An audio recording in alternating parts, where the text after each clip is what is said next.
Bonjour à tous, je vous invite à vous abonner à cette chaîne, à aimer, à partager, à commenter ces vidéos, c'est très important, c'est une manière de nous soutenir. Merci à vous tous.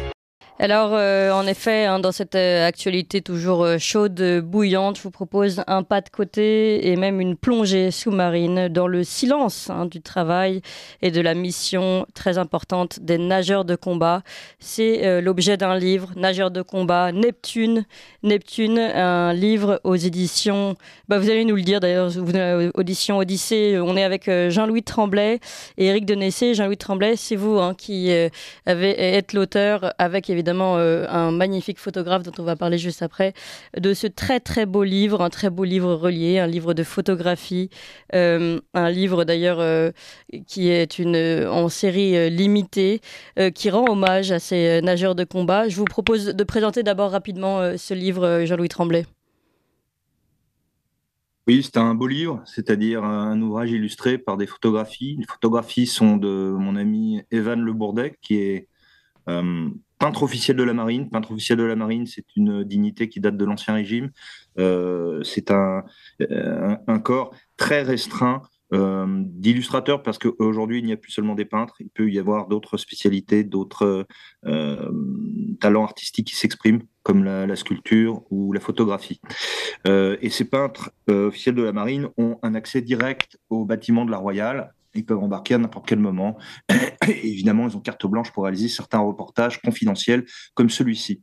Donc moi, je me suis contenté de faire le texte qui accompagne cette odyssée photographique. C'est bien une odyssée puisque l'éditeur est Odyssée. Tout à fait. Nous sommes également avec Éric Denessé. Bonjour Éric Denessé. Bonjour. Je rappelle, vous êtes directeur du Centre français de recherche sur le renseignement, le CFDR, et vous connaissez bien évidemment ces nageurs de combat, notamment le connu commando Hubert, auquel dans ce livre il est largement rendu hommage.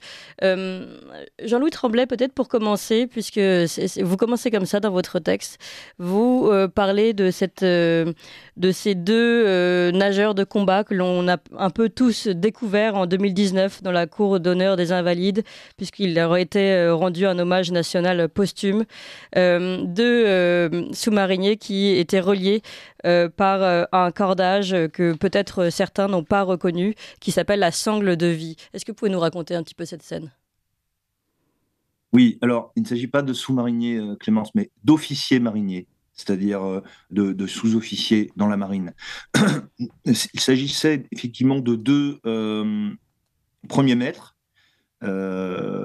qui s'appelaient Bertoncello et Pierre Pont, deux hommes du commando Hubert, puisque le commando Hubert regroupe les nageurs de combat de la marine française. Et ces deux hommes sont tombés au Burkina Faso en 2019 lors d'une libération d'otages. Effectivement, on leur a rendu cet hommage national dans la cour des Invalides, en présence de Emmanuel Macron, président de la République, et au son du bagad de l'Anne Dioué, puisque la maison mère de tous ces commandos marines, et le commando Hubert est l'un d'eux, c'est Lorient, en Bretagne. Ouais, et vous nous expliquez que ces nageurs de combat, c'est finalement un peu l'élite de l'élite, l'apothéose, dites-vous, d'une carrière chez les fusiliers marins commandos. Est-ce que vous pouvez nous raconter un petit peu justement comment on arrive à cette élite ? C'est très long. Il faut, un, s'engager évidemment dans la marine. Deux, choisir la spécialité fusilier marin. Ensuite, tout fusilier marin peut postuler au stage commando qui a lieu à Lorient. Ça dure 3 mois, c'est très dur, sélectif à l'extrême. Sur 100, pour donner une idée, sur 100 fusiliers marins qui vont passer le stage commando, 15 vont devenir commando marine, 10 chefs d'équipe, puis 2 seulement nageurs de combat. C'est-à-dire, vous voyez, en gros, il y a 6 nageurs de combat qui sont formés chaque année. Oui. Et depuis le début de la création de la spécialité en 1952, il y en a 1082 qui ont été brevetés. 1080 en 70 ans. Vous voyez un petit peu le taux de sélection. Et vous racontez également la difficulté des entraînements, la précision aussi, évidemment, de ces missions où on travaille toujours en binôme et il faut savoir se repérer, nager à un rythme régulier, enfin palmer à un rythme régulier et pouvoir se repérer sous mer sans être repéré soi-même.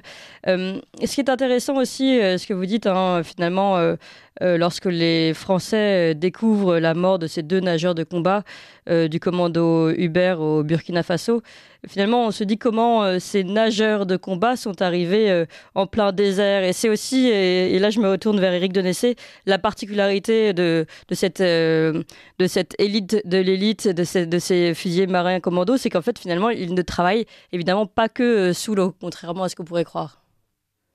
Non, bien sûr, parce que les missions purement subaquatiques aujourd'hui sont limitées.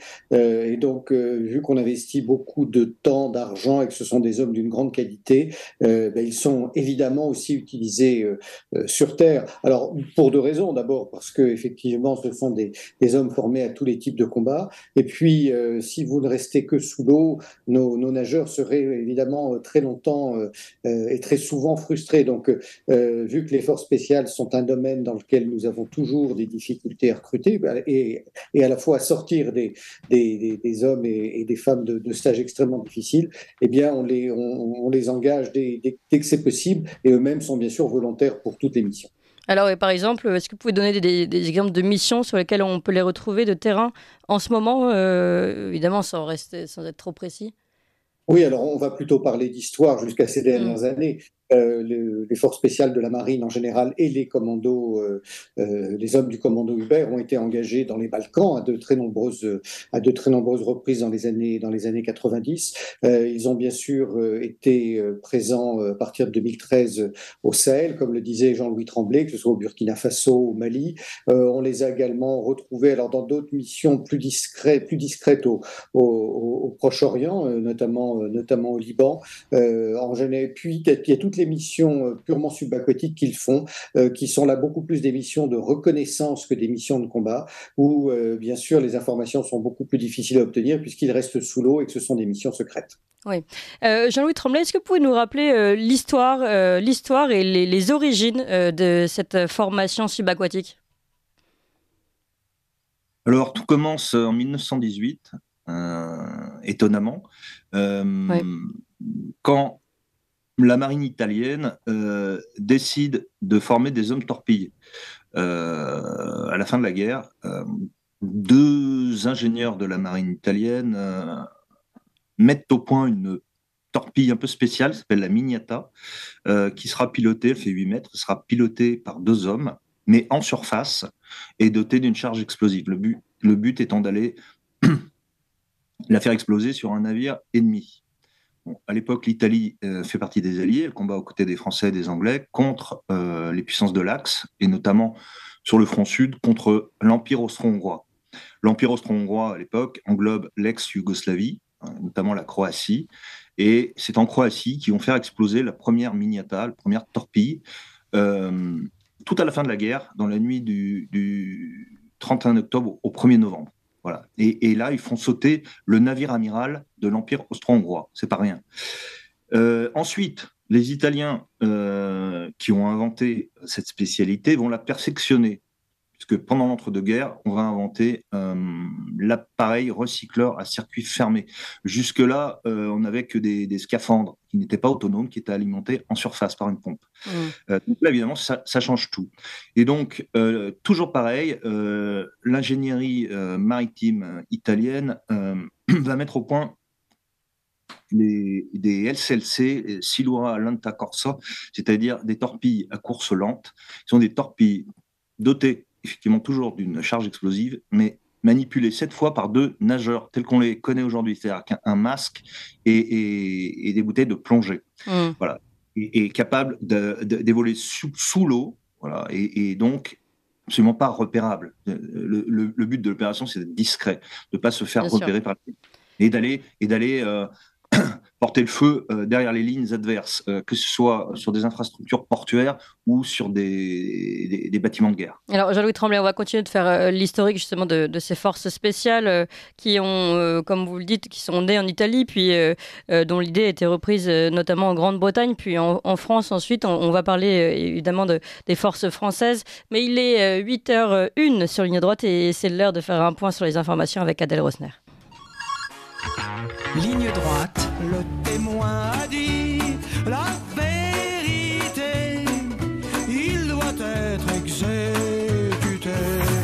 La table ronde. Et oui, nous parlons des nageurs de combat grâce au livre de Jean-Louis Tremblay, qu'il a évidemment réalisé grâce aussi au photographe Erwan Le Bourdet, un très grand photographe et donc peintre officiel de la marine. On le disait tout à l'heure, nous sommes également avec Éric Denessé, directeur du Centre français de recherche sur le renseignement, le CF2R. Alors, on parle de ce livre, Neptune, donc aux éditions Odyssée, et on parle surtout de ces nageurs de combat. On revenait sur la genèse, en fait, sur l'historique de ces nageurs de combat. Vous le disiez, Jean-Louis Tremblay, d'abord les hommes torpilles italiens, et puis c'est intéressant, Winston Churchill, qui finalement est convaincu de l'importance de cette unité d'élite des nageurs de combat, et qui donc décide de mettre en place un service spécial à ce sujet. Et finalement, la France prend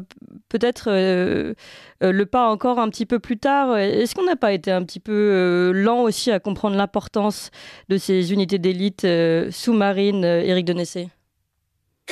Écoutez, oui, pour une raison simple, c'est que nous avons subi une défaite en 1940 et que nous sommes d'abord concentrés pendant la Seconde Guerre mondiale sur les tentatives de reconquête du territoire national, la résistance et puis l'action dans nos ex-colonies, notamment en Afrique du Nord et en Indochine. Et effectivement, comme le disait Jean-Louis Tremblay, les Italiens sont à l'origine, les Anglais ont embrayé assez vite et puis nous, Français, avons suivi. Il faut rappeler aussi que la Seconde Guerre mondiale a été le théâtre de beaucoup de tentatives et de création d'unités très particulières liées à la mer. Il y avait bien sûr les nageurs de combat, mais d'autres unités utilisant des planches de surf, notamment également, ont vu le jour. Donc, ça a été vraiment une période très riche en termes d'innovation. Et nous avons suivi le mouvement. Et dès la fin de la Seconde Guerre mondiale, la France crée son propre centre de formation des nageurs de combat à Arzeau, en Algérie. Alors racontez-nous un peu les planches de surf, j'ignorais cette histoire. Alors là, on était moins sur la discrétion, j'imagine, mais comment ça se passait ?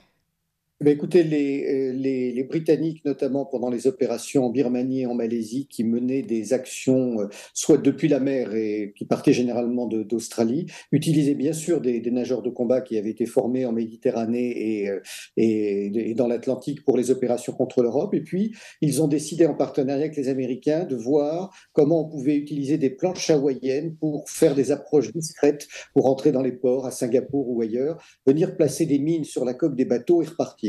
Alors cette unité qui s'appelait la Sea Reconnaissance Unit n'a eu qu'un temps limité, mais on voit aujourd'hui des nouvelles planches de ce type électrique être testées par les commandos marines pour essayer de s'approcher discrètement des littoraux. Oui, alors évidemment, oui, voilà, l'approche discrète, c'est quand même vraiment le cœur de métier de ces nageurs de combat. Jean-Louis Tremblay, est-ce que vous pouvez nous raconter par exemple quelques missions, sans évidemment révéler, mais quels sont le type d'approches en tout cas qui sont faites par ces services ? Alors avec les commandos marines qui sont, comme l'a dit Éric, membres du COST, donc le commandement des opérations spéciales, ce sont donc des forces spéciales. Qui dit force spéciale dit confidentialité. Évidemment, l'une des difficultés d'écrire un ouvrage comme celui-ci, c'est de respecter cette confidentialité. Il y a le dicible et l'indicible. Attention, je précise que les nageurs de combat, les membres du commando Hubert, n'ont rien à voir avec les nageurs de combat du SDEC, de la DGSE, ex-SDEC, c'est-à-dire des services français. C'est autre chose. Eux sont des soldats, ils agissent sous uniforme, mais depuis une dizaine d'années, effectivement, ils sont tenus à l'anonymat. Oui, c'est ça. D'ailleurs, aucune photo de reconnaissance, ni rien n'est possible dans cette Exactement, vous avez vu, par exemple, lorsqu'ils ont porté le cercueil de leurs 2 camarades tombés au Burkina Faso, aux Invalides, invalides, ils étaient masqués. Voilà. Et ça, c'est pour des raisons de sécurité évidentes. On ne va pas revenir là-dessus. Bien sûr. Alors, le type de missions sont très variés. Il y a les actions dites de l'État en mer, qui consistent par exemple à raisonner des navires de contrebande. Il peut s'agir aussi de plus en plus de libération d'otages en haute mer. Ça a eu lieu beaucoup dans le golfe d'Aden et du côté entre Djibouti et la Somalie. Il y a eu l'affaire du Ponant, l'affaire du Caredas, celle du Tanit dans les années 2008-2009, où, où des ressortissants étrangers avaient été faits prisonniers par des pirates somaliens. Bon, là, le commando Hubert est intervenu, parfois avec le GIGN, il faut le dire aussi. Voilà le type d'action. Le reste, on ne sait pas trop, les théâtres d'opération non plus. Oui, bien sûr. Il y a ceux qui sont connus aujourd'hui, par exemple l'Afghanistan ou l'ex-Yougoslavie, comme l'a dit Éric Denessé. Probablement aussi, comme l'armée appelle pudiquement cette zone, le Levant. Le Levant, c'est-à-dire Irak et Syrie, où officiellement la France n'est pas engagée. Mais voilà le type de zone. Un point sur lequel je voudrais qu'on revienne, j'en ai parlé en introduction, je voudrais parler de ce binôme, le fait qu'ils travaillent toujours à deux et reliés. Est-ce que vous pouvez nous parler de cette sangle de vie, notamment Jean-Louis Tremblay? Oui, bien sûr, elle est très importante, vous l'avez bien dit. Cette sangle est passée inaperçue lors des cérémonies de mai 2019, dans l'accord des Invalides, mais elle relie les deux cercueils. Pourquoi les nageurs de combat opèrent toujours en binôme. Il y en a un des deux qui a une planchette de navigation avec profondimètre et boussole, le deuxième qui étudie le temps. Pourquoi ? Parce qu'ils doivent palmer à 35 mètres minute la vitesse pendant plusieurs kilomètres, à 6 mètres de profondeur, jamais au-delà de 6 mètres, car ils ont des appareils à oxygène pur pour pas faire de bulles. Et au-delà de 6 mètres, on risque l'hyperoxie, c'est-à-dire l'excès d'oxygène, et c'est mortel, parce que l'oxygène devient toxique à cette profondeur. Donc voilà, et ils sont toujours deux, ils sont pour des raisons à la fois de sécurité, s'il y a un accident de l'un des deux, son binôme peut intervenir et le remonter à la surface. Aussi, deuxième raison, parce que généralement ces missions ont lieu de nuit. Donc, ils naviguent déjà au captant, ils doivent mémoriser 50, 60, 70 captants. Ils nagent à 6 mètres sous la surface, mais dans l'obscurité la plus totale, bien souvent. Et ça, vous le dites, hein, Jean-Louis Tremblay, il y en a un qui tient la boussole et l'autre le chronomètre. En fait, ils doivent tenir la mesure pour pouvoir savoir où ils en sont, en fait, pour pouvoir se repérer. Exactement, parce que cet étalonnage de 35 mètres minute, cette vitesse, leur permet de savoir où ils se trouvent, évidemment, en fonction du temps. Donc, celui qui a la montre sait à peu près quelle distance ils ont parcouru. Et l'autre, lui, va naviguer au cap, c'est-à-dire avec une marge d'erreur de plus ou moins 5 degrés à l'arrivée. Donc, vous voyez, la précision, il faut avoir à la fois le physique et le mental. Je veux dire, c'est la tête et les jambes. Mensana incorpore sano. Sont des qui sont très, très cortiqués. Ils ne sont pas seulement des bêtes de guerre physiquement. Ils sont cortiqués parce que tout ce qu'ils font est précis et technique. D'ailleurs, vous le dites, hein, c'est même impressionnant. Ils travaillent très très dur. Ils ne sont quasiment jamais sur place, mais toujours en mission. Et souvent, il est même difficile de leur demander de prendre des vacances, tellement ils sont investis dans leur mission. Et Éric Denessé, vous qui êtes directeur du Centre français de recherche sur le renseignement, est-ce que vous pouvez nous expliquer à quel point ces nageurs de combat peuvent servir le renseignement français ? Écoutez, il y a deux choses. D'une part, ce sont des hommes, comme le disait Jean-Louis Tremblay, qui mènent à la fois des actions offensives et des actions de renseignement et de reconnaissance. Par exemple, il leur revient d'aller repérer des plages de débarquement pour d'éventuelles interventions ultérieures que la France pourrait conduire. Il leur revient aussi d'aller faire des photographies en débarquant sur des côtes dans lesquelles nos forces ne sont pas présentes, pour faire également suivre des situations.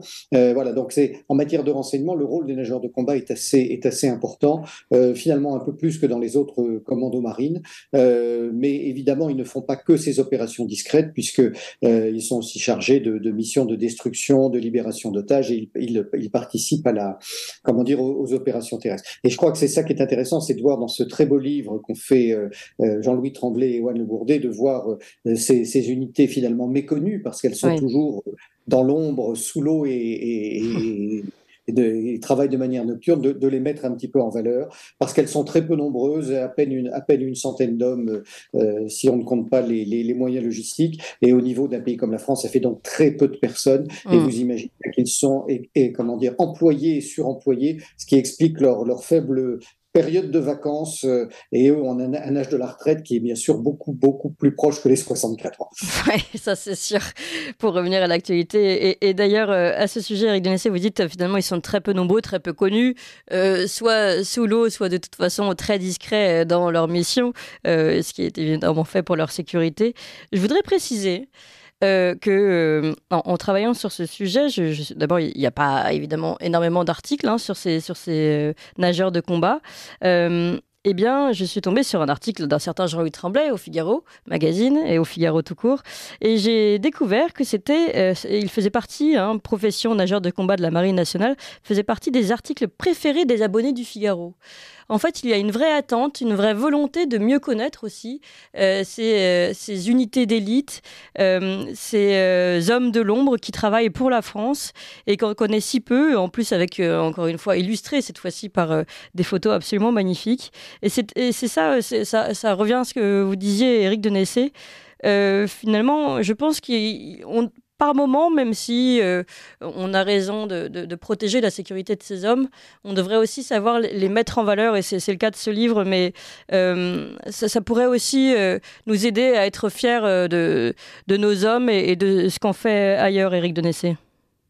Oui, alors il faut savoir qu'en la matière, on communique beaucoup moins que les Britanniques et les Américains qui ont des savoir-faire à peu près équivalents aux nôtres, mais qui sont bien plus actifs en matière de faire savoir. Ces unités-là, en France, nous les protégeons, et comme vous le disiez tout à l'heure, depuis 2008, il y a une loi qui fait que l'ensemble des hommes des forces spéciales sont protégés par un secret très important. Moi, je crois qu'il y a un dernier aspect aussi qu'il est important d'ajouter, c'est que ce sont des individus hors normes. Pourquoi ? Parce que aussi, il faut avoir une complexion physique très particulière pour pouvoir nager et respirer à travers un oxygène. Ouais. C'est-à-dire qu'ils sont à la fois capables de faire de la chute libre à plusieurs milliers de mètres d'altitude, d'opérer sous l'eau. Ça veut dire aussi que des individus très compétents qui, pour des raisons physiques particulières, ne peuvent pas utiliser ces appareils de respiration, ne peuvent bien sûr entrer dans ces unités. Donc c'est à la fois un vrai métier de commando, mais il y a aussi des compétences physiques et un état très physique spécial, qui est vraiment indispensable pour pouvoir entrer et rester dans ces unités. Oui, Jean-Louis Tremblay, à ce sujet, sur les compétences spéciales et aussi sur le sujet de la communication française vis-à-vis de ces hommes. Eric a raison, c'est très difficile. Il y a d'abord le temps de formation. Eric Denessé l'a bien dit, c'est long de former un nageur de combat. Il faut déjà avoir, avant de postuler au cours nageur de combat, il faut déjà avoir passé 6 ou 7 ans dans un commando marine. Donc âge moyen, entre 26 et 28 ans, pour postuler. Ensuite, il y a le cours nageur de combat, 9 mois, draconien, taux de sélection incroyable, beaucoup de casse, taux d'attrition énorme.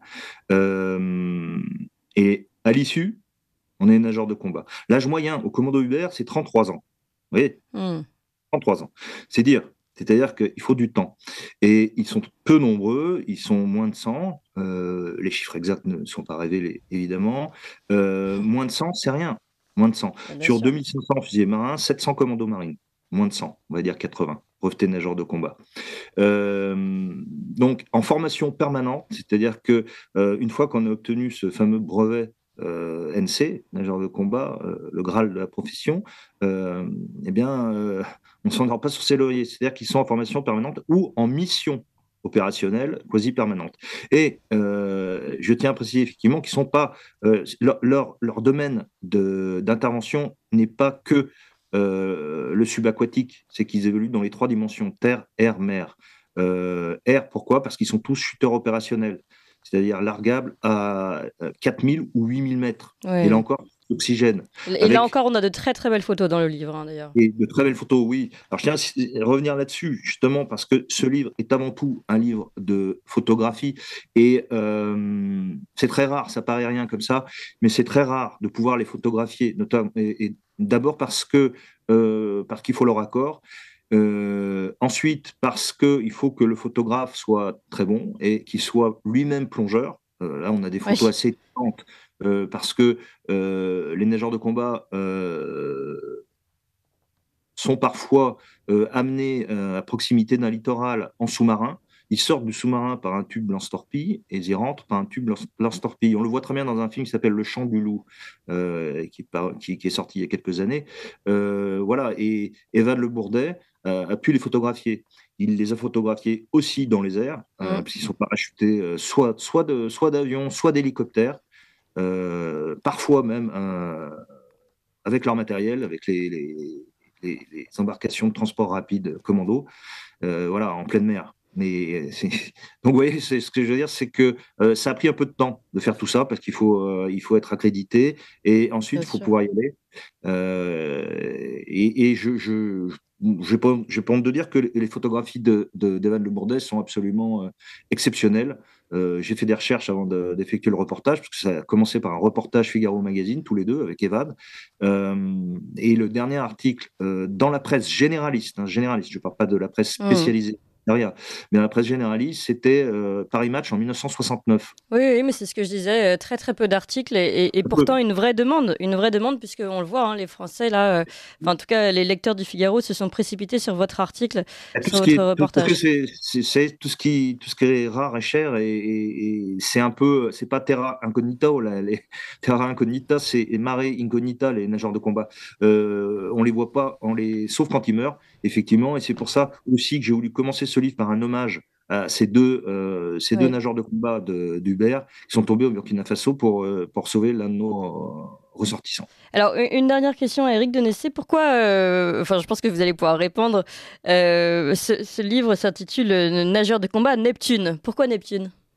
Parce que c'est le dieu de la mer et que souvent les unités de nageurs de combat, alors pas en France, mais aux États-Unis, en Grande-Bretagne, utilisent souvent le trident de ce dieu maritime comme symbole d'unité. Et effectivement, parce que ce sont des individus qui doivent maîtriser tous les éléments, non seulement sur l'eau, mais aussi en surface. Et comme le disait Jean-Louis Tremblay, également au-dessus de la surface, dans les airs et sur terre. Donc cette référence au dieu de la mer, de la mythologie, est effectivement la référence ultime pour eux. Alors, je peux ajouter quelque chose? Bien sûr. C'est aussi parce que leur devise est sortis du ventre de la nuit, sont porteurs des foudres de Neptune. Évidemment, encore référence au dieu de la mer. Présidentiel de mai 2019, voilà. Donc, bien sûr, Neptune, dieu de la mer, et c'est c'est tout à fait normal. Ils rendent hommage au dieu de la mer et nous leur rendons hommage. Merci encore Jean-Louis Tremblay de l'avoir fait. Merci à vous Éric Denessé d'avoir participé. En tout cas, c'est un très très beau livre ici pour toutes les personnes qui s'intéressent à ces nageurs de combat, à cette élite de l'élite très cachée, très secrète et pourtant qui fait tant pour nous en France et sur tous les continents. Nageurs de combat Neptune, on mettra des photos de ce magnifique livre sur les réseaux sociaux pour que vous puissiez vous rendre compte. En tout cas, c'est à retrouver aux éditions Odyssée. Merci Jean-Louis Tremblay, journaliste au Figaro Magazine. Merci Éric Denessé, directeur du Centre français de recherche sur le renseignement, le CF2R.